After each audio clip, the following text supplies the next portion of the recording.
Third and goal. Two receivers split to each side of the formation. Gets the snap, looks out left, fires, corner of the end zone, caught, touchdown, the first career touchdown for Darnell Mount Washington has given the Steelers the first score of the game. Hi everybody, I'm Missi Matthews and welcome to the Extra Point presented by Microsoft Surface. The Steelers remain undefeated, now sitting at 2-0 on the road, getting two big wins. The most recent one in Denver, a 13-6 victory. Let's welcome in Mike Prisuta so we can break everything down for you. And Triv, we saw the salute there by big Darnell Washington. It was for his brother who's in the military. Said he knew once he got that first touchdown, that's what was going to happen. And it was good to see the Steelers finally find that end zone. Yes, it was. And I love the design of that play. You know, it was two tight end set, but they spread it out and it looked like a four wide receiver set. And you end up with Darnell Washington wide left against a safety who I believe is 5'10". I think Darnell is 6'7". And if he can get body position on the guy and the ball is placed perfectly as it was, I think that play's going to keep working, Missi, if they can keep dialing it up. All right, well, let's get to some of the highlights, and we'll start with that touchdown drive. How the Steelers set it up there, Mike, in the first. A 3rd and 5 for the Steelers here, and no wonder why he went to number 14. And not only did he go to the number 14, but again, a little Arthur Smith touch. You see Pickens coming out of the slot there. He had to deal with Patrick Surtain a lot of the day, one of the league's better cornerbacks. That time he was not on Surtain, and they got the first down. And then you see Justin Fields doing what he can do. If there's an unblocked blitzer, just run the other way. And he's fast enough to get away with it. Yeah, and keeping his feet in there, as you see. And then this one, also good to see Pat Freiermuth more involved than he was the previous game. It was, and that's a harder play than it looks with Justin Fields bootlegging to his left. He's got to turn and get his shoulders square and then get the ball to Freiermuth in time to catch it in bounds. And then here's the touchdown again. How are you going to stop this? Look at the size differential. Back shoulder throw. Yes, salute. It's going to work. Look at this. This is a matchup that I think the Steelers can dial up with regularity and exploit. And I don't want to say that we've been saying this, but we've been saying this. He's a large target. Go for him. All right, this is where some things didn't necessarily go so well for the Steelers. No, but that was a good sneak just to get a little breathing room. And then the little check down to Jaylen Warren. I think if you're looking for ways that the offense can improve, both Warren and Harris catching the ball out of the backfield, there might be more meat on that bone. There you see Najee Harris doing it the more traditional way. Get a nice steal there. Look at Frazier just eating his guy alive. Well, and at this point, Broderick Jones was in. Troy Fautanu got the start at right tackle, and it appeared they wanted to alternate, but this is why that plan did not go as planned. If you were unaware Broderick Jones was in the game, the guy in the black and white stripes clued you in with false start 77, holding 77, and then this one, this is the big play that wasn't, another holding penalty that wiped out a 51-yard gain to the 6-yard line. Yeah, not good at that point. They pulled Broderick Jones. Troy Fautanu went back in. Yeah, just reminding you. When that guy's talking about you, it's not good. No. But as you watch this, you see the scramble outside. There's the grab, right? I mean, people can say, well, they would have had a 51-yard gain if he didn't hold. Maybe Justin Fields gets sacked if he didn't hold. Got to execute that a little better, but still a great catch. And a beautiful throw, a spectacular throw. All right, penalties, though, weren't just from that drive. They accumulated throughout the game. Here's Coach Tomlin after the game talking about self-inflicted wounds. You can't produce or sustain drives being penalized the way that we were, and so, you know, we got some work ahead of us there, among other things. That just from a knee-jerk reaction standpoint, though, that was the most troublesome component of the game. You get holding penalties, you're going to shut a drive down in the National Football League, particularly at this stage of team development. You know, we don't have enough cohesion to overcome those long yardage circumstances. Really, not a lot of people do. In September, this stage of the game, you get a penalty, a holding penalty, it's going to shut a drive down. So we got to play cleaner. In double-digit penalties for the Steelers, Triv, 10 penalties for 78 yards. The Broncos had 9 for 124. I guess the good news, however, is that before we got to halftime, the Steelers were able to get a field goal.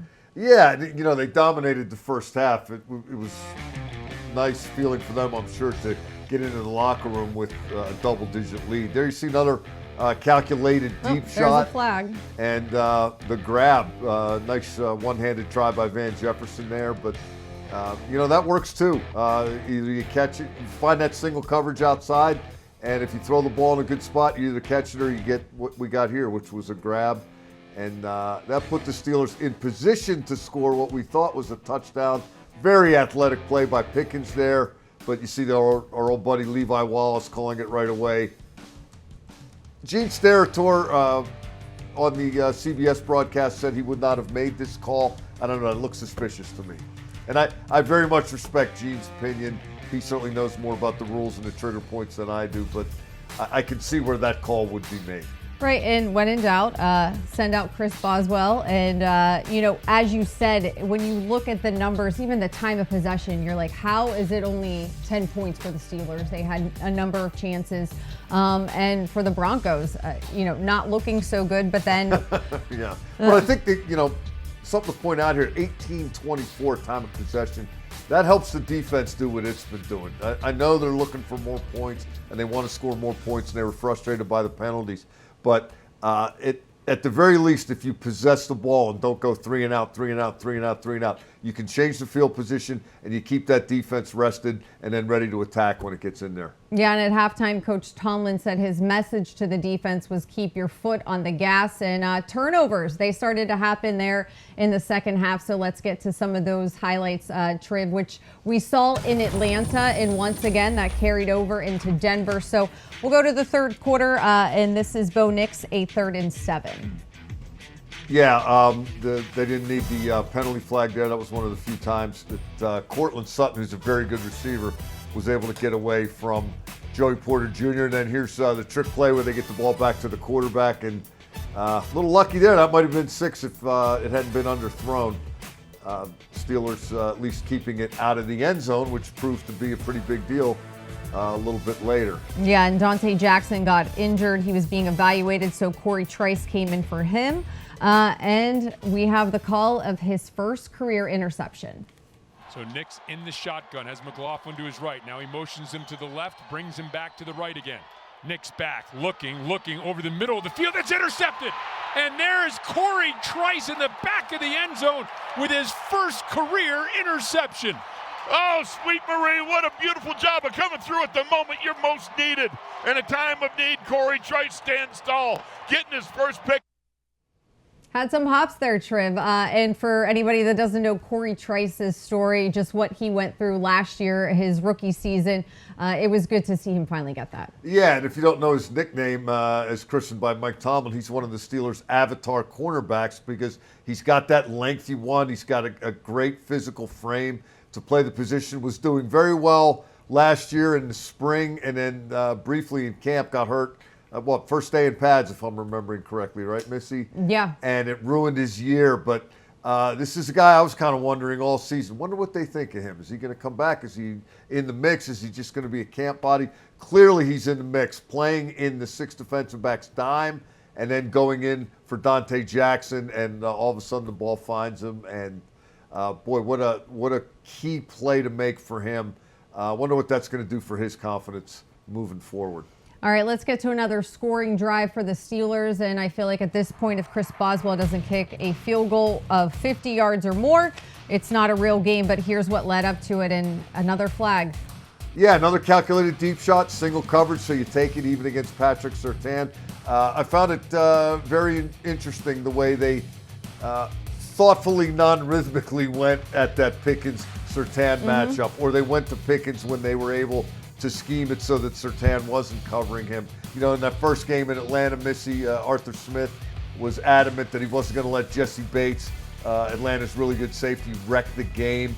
They didn't let Patrick Surtain change the game, but they still tried to get the ball to Pickens periodically, which was a big deal. So is this. I mean, I mean, just how he was booting it in pregame with altitude, just crazy to see. But let's. Can they back him up a little further? What do you think the top end is? 70, 75? Who knows with Boz? But at this point of the game, as we're in the fourth quarter, it's 13-3. The Broncos, were already on the board. But here's where they had a chance to add a few more points. They did, but they're starting to run out of time here. Not that you're going to give up these splash plays, which is weird because Denver either did nothing in this game or was able to occasionally generate splash.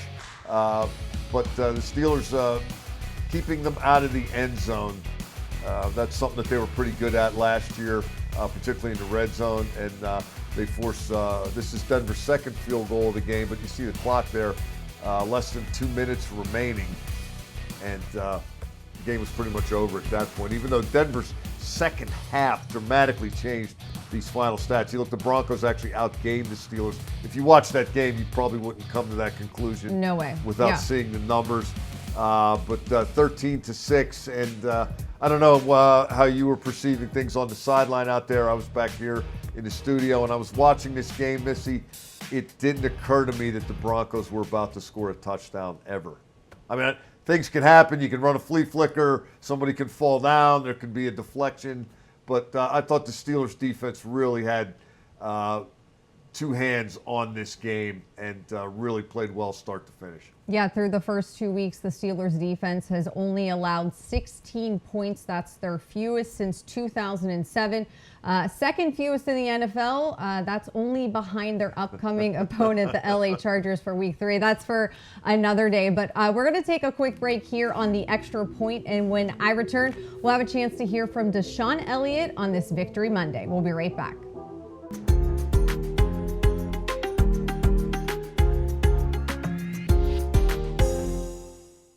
Steelers Style, presented by Neighborhood Ford Store, PNC, UPMC, and UPMC Health Plan. Watch our players, coaches, and special guests walk the runway to raise money for Steelers charities. Get your tickets at Steelers.com/Steelers Style.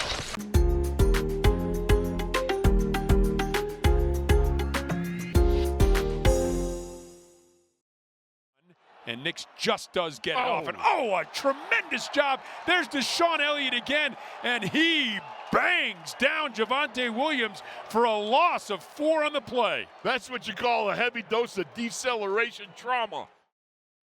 Hi, everybody. Welcome back to the Extra Point presented by Microsoft Surface. It is a Victory Monday here at the UPMC Rooney Sports Complex, and kind enough to join us today to talk about the win in Denver is DeShon Elliott. And we have a chance to see you guys go 2-0, and the defense has really stood up. Take me through, give me 3 words to describe the Steelers' defense so far. Front 7, that's not 3 words, but basically the D-line. Without them, we wouldn't be where we are right now after these 2 games. But throughout the season, obviously, can't win championships without your front 7 doing what they're supposed to do offensively and defensively. And right now we have game records in our front 7. So as long as we do our job, we communicate, we'll be fine. What did it mean for the secondary to see Corey Trice get his first interception? It meant a lot because I've been in the position he's been in before. Battling back through injury, trying to get his feet wet, get used to NFL ball, and him making that play at a crucial point in the game was big for us. On the plane, we were all on him, giving him all the flowers that he deserved. Starting 2-0, but you did it on the road. How excited are you to finally get a chance to play in front of the home crowd? I think we need it. I mean, obviously we travel with our fans everywhere we go, but I think us being able to play our first home game against a team who's also 2-0, who looks like a really good team right now, we're going to need them the most this Sunday. So it'll be fun. I can't wait. You led the team with 9 tackles, a huge tackle for loss on Javonte Williams. How would you assess your performance through 2 games?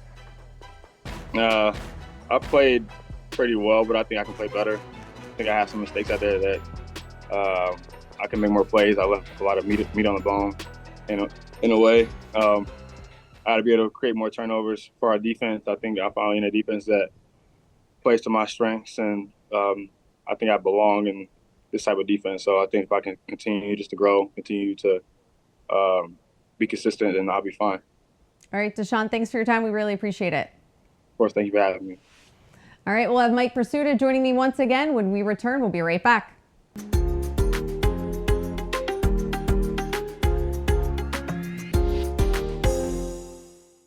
Want to get gear direct from the team? Shop all things black and gold at the official Steelers Pro Shop located at Acrisure Stadium.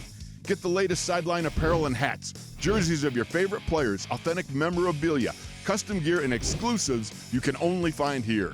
Don't forget, you aren't game day ready without a terrible towel. The Steelers Pro Shop has everything you need to be part of the legendary Steelers Nation. Come experience the Acrisure Stadium shopping environment or shop online at shop.steelers.com.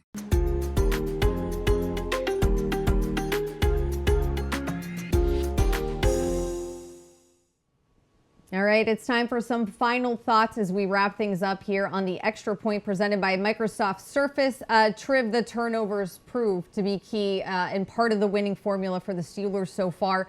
Since last season, 8-1 when they forced multiple turnovers. And through weeks 1 and 2, we've seen it, and that's something that you want to see carry on. Yeah, no, you know, a lot of these numbers resonate, Missy. They are +5 in takeaway giveaway through 2 games.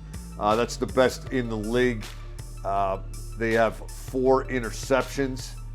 And, oh, by the way, when they don't throw an interception, since Ben Roethlisberger stopped being the quarterback, they're now 19-4. Seems simple, but sometimes harder to do. I mean, it's a compelling number, right? You can statistically talk yourself into anything. Mike Tomlin would probably agree to that. But the formula right now for this team, and, you know, we'll see how this week unfolds, but just looking back at the Denver game, the Steelers were playing with their backup quarterback. They were playing with a backup at left guard who was making his second career start. They were playing with a rookie center who was making his second career start. They were playing with a rookie right tackle who was making his first career start. They're still trying to get Jaylen Warren up to speed, full speed, I should say. It probably was Sunday, but he was kind of on a pitch count in Atlanta. Still waiting on Roman Wilson. In these circumstances, it's probably not the right time to try to be the greatest show on turf. It's probably the right time to not lose the game and let your defense go win it. And, oh, by the way, are they capable of doing that? You were talking about the calculated risks going down the field in this game in Denver. 2 starts for Justin Fields, not how I think the script was supposed to go, but that's what it was. What do you make of what he's been able to do from week 1 to week 2? It's impressive because he's not turning the football over. And that's, you know, he had some problems with that in Chicago. That's probably one of the reasons why he's here. And at this point of the season, you know, can you beat Kansas City scoring 13 points? 18 points. Probably not. Probably not. But guess what? It's September, Missy. They don't play Kansas City until December. 25th. Still kind of working some things out on offense, as I just alluded. So in the meantime, lean on your defense, play really well on special teams, and who knows? They can clean up some of these penalties. Maybe it's going to be a different looking game than it was or than it has been through these first 2. But I looked at the Chargers box score yesterday, big win over Carolina. The Chargers ran the ball 44 times. Eat the clock. Justin Herbert's numbers were very similar to Justin Fields' numbers. This, you know, Harbaugh's coming to town. This may look like a Ravens game, based at least on how the numbers suggest the Chargers are playing under their new coach, Jim Harbaugh. All right, well, hopefully when we get a chance to catch up next week and bring you the Extra Point, it'll be another Victory Monday. The Steelers 2-0 for the first time since the 2020 season. Thanks to everybody watching. Thanks to Mike for helping me out. This has been the Extra Point presented by Microsoft Surface.